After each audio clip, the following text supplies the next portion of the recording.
Version control systems. In addition to packaged terabytes of source code, many open source projects are available via version control systems.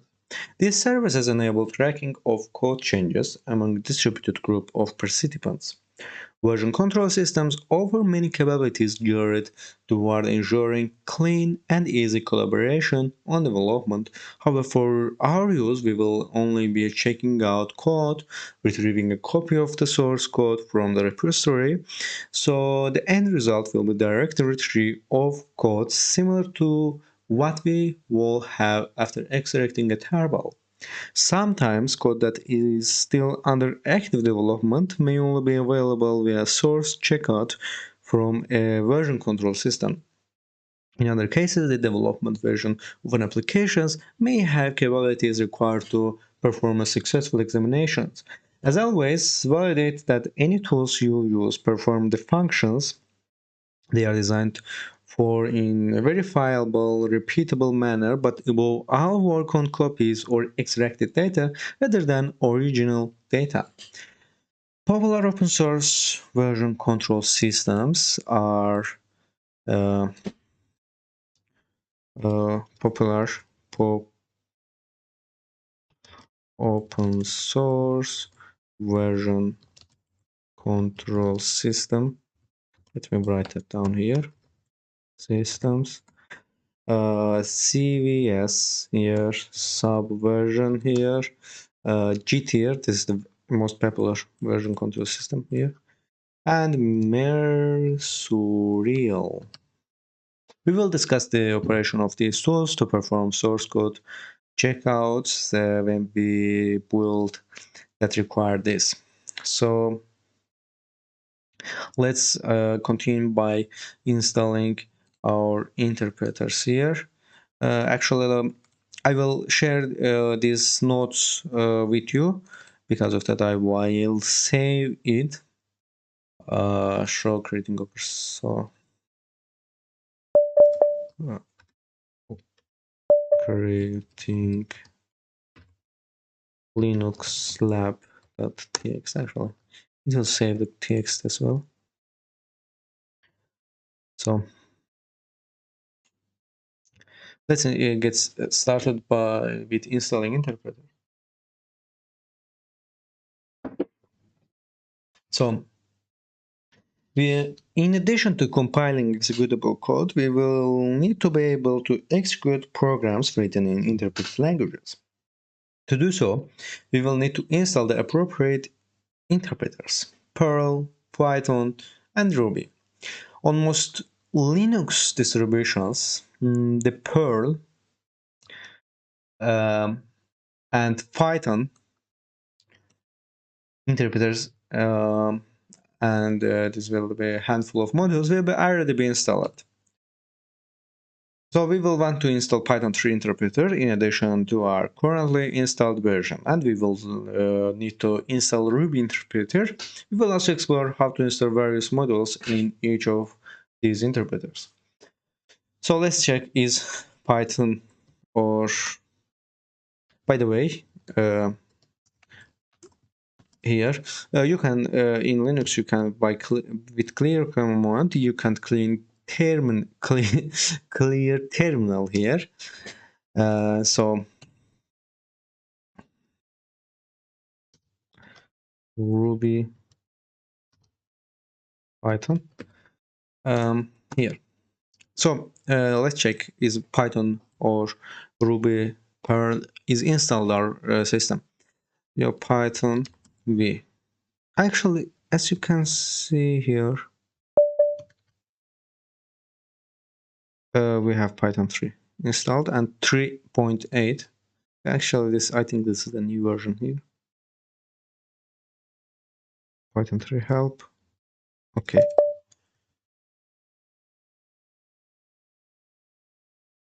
Here you can close the Python terminal by with pressing the Control and D in the same time. So Python 3 version. This is the Python 3.8.6. So we have installed Python here already. It's the comes with installed in most Linux operating systems. Perl.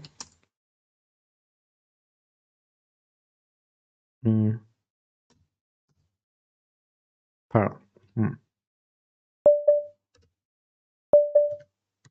As you can see, we have Perl installed here. Perl is the version 5.33. And let's check, is Ruby installed our system? Okay. Ruby. As you can see here, we don't have active Ruby installation. We will install Ruby here, so we don't have Ruby. So Perl is one of the older non-shell scripting languages still in common use. Its longevity is one of its core strengths. Over many years of use, Perl has built up an impressive number of open source libraries and modules available for reuse.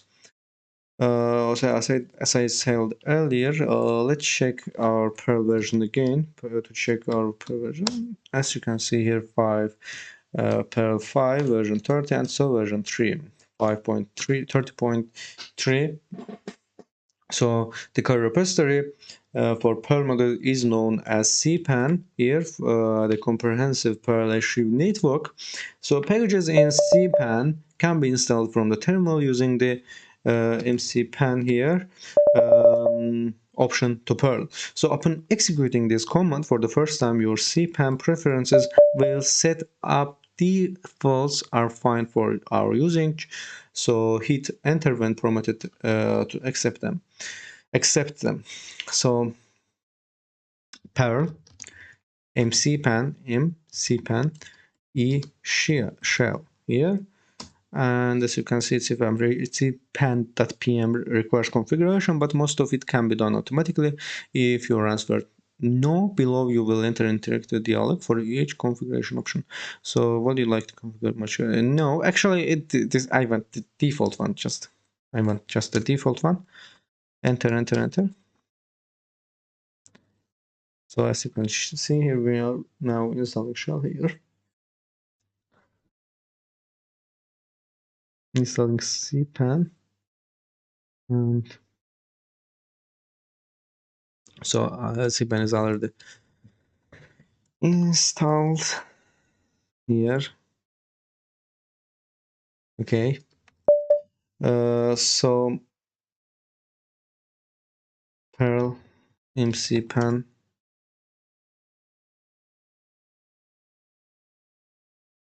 Actually, let's open shell here. So you can use help, and as you can see here, we have display information, command, argument, download, test, make, install, upgrade installed modules, paragrams, and others, and we can close it. Like Perl, Python will present on most Linux distributions. By default, we can check the Python. Actually, we can check the Python by using vflag as well. In addition to the Python 3.8, actually, what was it? Python version. Oops. So Python 3 version, actually, I'm sorry. Python 3 version, our version is 3.8. Okay, so we have Python 3.8, I think here. We have just Python 3, Python 2. We don't have Python 2. So in addition to the Python 3.8 interpreter, we want to parallel installation of Python 2 interpreter. So actually, in some cases, you will need Python 2 because of some old-fashioned programs you will need to run on digital forensics, actual computer forensics programs you will need to run on your system. So let's get installed by Python 3. apt-get install Python 2. Okay, and Computer forensics was, oops.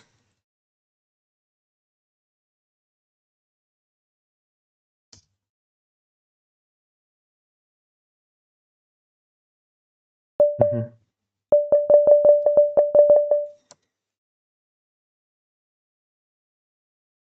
Actually, uh, Python.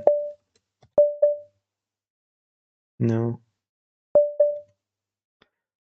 Let's just install Python 2.7 here and click select the yes here.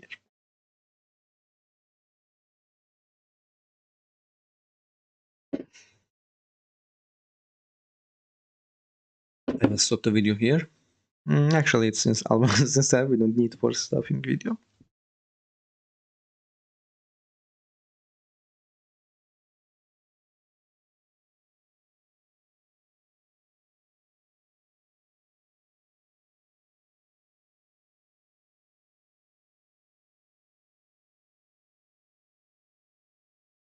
So our old style Python is installed as well. I mean, I'm waiting you in next lecture. Thank you for watching.